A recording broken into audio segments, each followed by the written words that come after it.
Consistency will build that momentum inside of you. Consistency will build that passion, that person you want to be inside of you. My iPhone showed me hell and showed me heaven at the same time.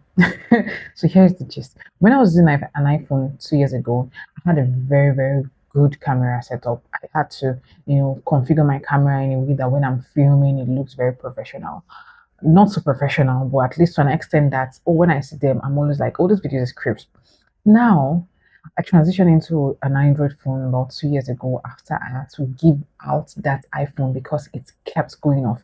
I'd repaired the battery, I'd fixed the battery for like 3 times, 4 times, and it kept going off on me whenever I want to film my content. And then I told my husband, I'm no longer using an iPhone. iPhones are disappointing, they are that, they are this. But now, 2 years later, I want an iPhone again because I feel like the camera is crisp. I feel like the camera is very clear and will give me what I want. But I'm always filming with my Android. I don't think it's so bad. But when I see my videos, I'm like, this camera is not giving. But then again, it kind of hit me, it kind of struck me that most of us, we like perfection over consistency.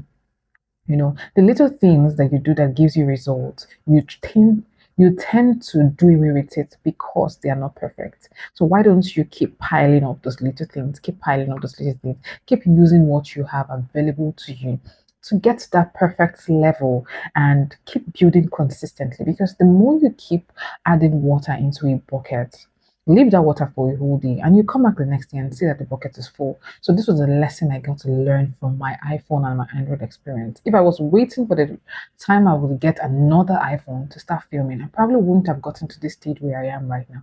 And so I'm able to express myself, I'm able to talk, I'm able to feel very realistic with myself because over time I've allowed myself to learn consistency. I'm not consistent. I will not give myself that consistent girl tag, but to an extent, I know that I can do what I say I will do, and that for me is what I am learning and what I would advise anyone trying to build something to also work on. And if you are that person, I'm cheering you on. Don't worry. Your small steps will take you to your destination. Don't give up yet, okay? Keep using what you have available to you, and you will get there. You will get that audibility, you will get that audacity, you will get to that point where you can now express yourself, you can now talk, you can now, be who God wants you to be, in the sense that, and when I say be who God wants you to be, I'm not saying that it is only when you put yourself out on social media you will be who God wants you to be. Yes, when you constantly, consciously, I will read one chapter of the Bible a day, or I will read one verse of the Bible a day, or I will give my time to 5 minutes prayers, or I'll give myself, consistency will